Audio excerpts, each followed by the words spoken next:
The real crime scene investigators are next on Science Central. Find out what the human spine may reveal. Plus, electrifying the future with flexible solar panels and the many inventions of Rocket Guy. It's all on Science Central, coming up next on the Science Channel.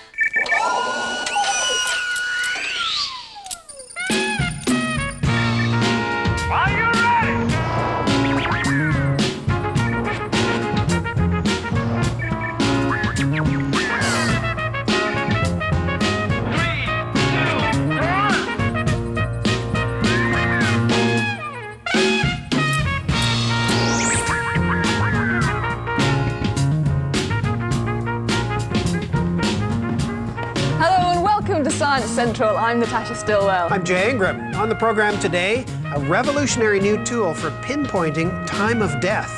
I know that tissue does change its strength as it degrades. Now, Gadget Girl demonstrates technology that snitches on kids who are skipping school. And an invention that's helping victims of war. we'll also visit a vodka distillery in Texas. One of the first connoisseur spirit writers that tasted it likened it to Beethoven's Ninth Symphony. Find out about a steam engine designed to make boats quiet, and check out a new material that makes solar heat panels more flexible. And we'll meet a guy who plans to launch himself to the edge of space from his own backyard. This test rocket is designed for me to stand in a vertical position in that capsule. But first, we take you to Florida for an experiment that could change the science of forensics. In these woods, the remains of a woman have recently been buried. They lie in a shallow grave, awaiting the light of discovery. Tasha Dupre is a crime scene veteran. Her job is to tell a story from the pieces that are left behind. Well, one of the first questions that I commonly get asked, and probably one of the most important questions that I get asked when we get to a scene, is if I can actually tell how long somebody's been dead. It's a question that gets more difficult to answer as time ticks by. When a person dies and they're left out in a specific scene, there is going to be certain things that happen. And during approximately the first 60 to 72 hours, there are things that happen to the body that are very well known. So we have standards and methods that we can actually use to tell that.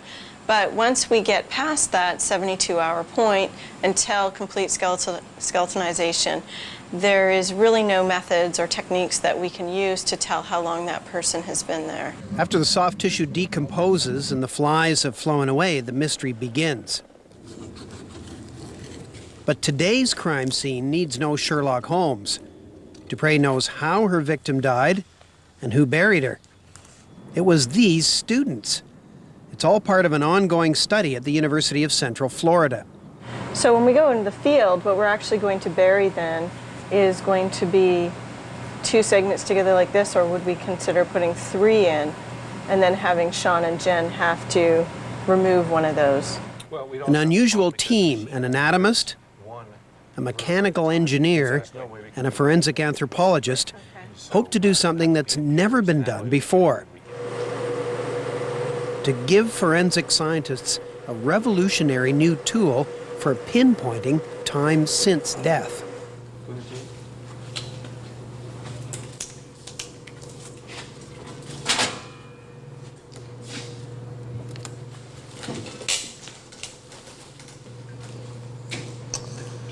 All right, let's see what we got here. This is what they're betting on. All right, this is an 85-year-old female.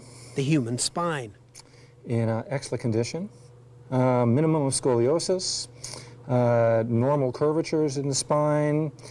And so we're going to want to come in here and take several of these vertebrae out in pairs so that we have an intact disc that will be used for our study. So that's why we're going to start off here with a scalpel.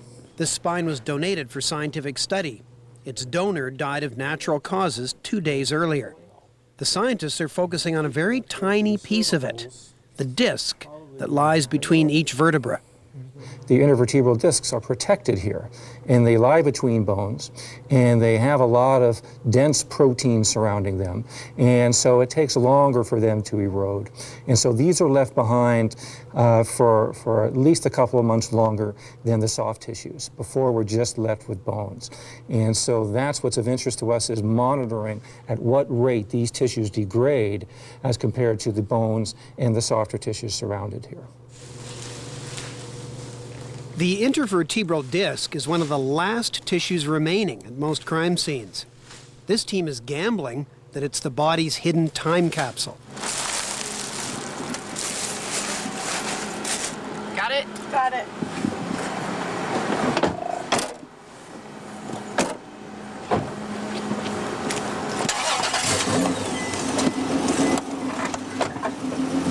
Right now we're just heading into an undisclosed spot that the students have nicknamed Thoracic Park. This site is top secret. Only these researchers and this vulture know its whereabouts. The scene that we've set up, we've tried to mimic some of the different crime scenes that I've actually had experience in Florida, where it's buried at a certain depth, for example, in certain types of wooded areas. And these are all areas where if somebody commits a homicide, they're going to try to dispose of the body where they can be alone, essentially. Nobody's going to run across what they're doing.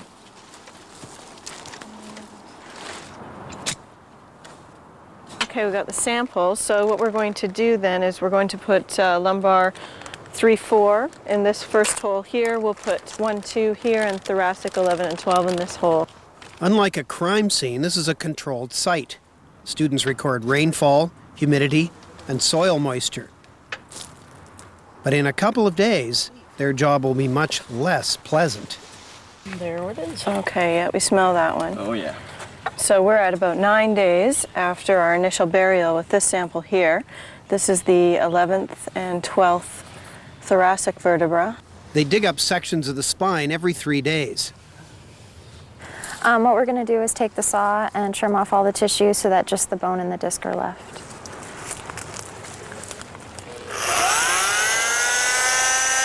They're good at staging a crime scene and prepping Exhibit A, but unlocking these time capsules will be the hard part. Back at the lab, they begin their work.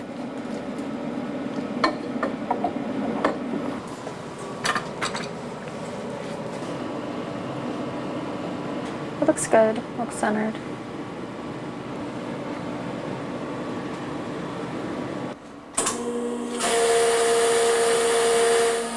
The disc is stretched and compressed, and for 8 hours, researchers closely monitor its changes in strength. From my experience in biomedical engineering, I know that tissue does change its strength as it degrades. Whether it changes in a mathematical or a repeatable trend, if I was betting, I would think that it does. And we're hoping that it does. They're looking for a relationship between the changes in disc strength and time since death. If they find one, they'll have an equation for pinpointing when a person died. The state of the art only allows us to determine the first 60 hours. If we can, even if we could only double that to 120 hours, that would be a significant contribution to the forensic science field. If we extend it to 2 weeks to 30 days, it would be a tremendous extension. And we feel that the field of forensic science would utilize that technology. We're still at the very beginning, but there is reason for excitement. I'm cautiously optimistic at this point because we have repeatable data. We have data that looks good for each individual disc that we've studied. The trend is not, we haven't been able to determine a trend yet because we don't have enough samples. Once we study enough samples, we should be able to start seeing a trend develop. And even if they get promising results here, there is one drawback. They can only be used on one type of crime scene, a shallow grave in Central Florida. Right now we're burying them. Perhaps later we could put them in a lake, or we could leave them on the surface, something that would imitate different types of crime scenes. They plan to repeat this study in different places, even different countries.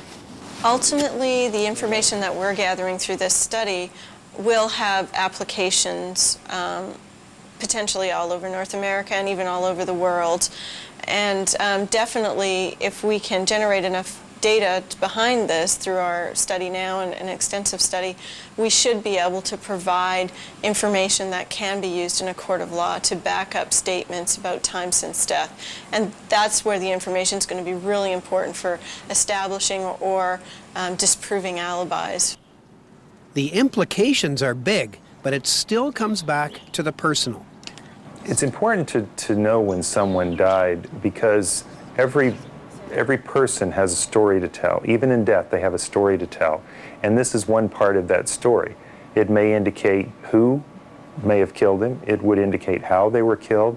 It certainly could indicate when they were killed. And all of these are important factors in any forensic case. Can you guys give us a hand? We'll put the top back down and secure it. The verdict won't be in for a long time. They've penciled in another 5 years of study in their calendars. Sometimes that's what a breakthrough takes. Next, technology to prevent students from playing hooky and helping amputees walk more easily. Coming up next on the Science Channel. Take the plunge into some of the world's biggest mysteries with our very best scientists. If it's large and fascinating, we're on the case. Big Picture is next on the Science Channel.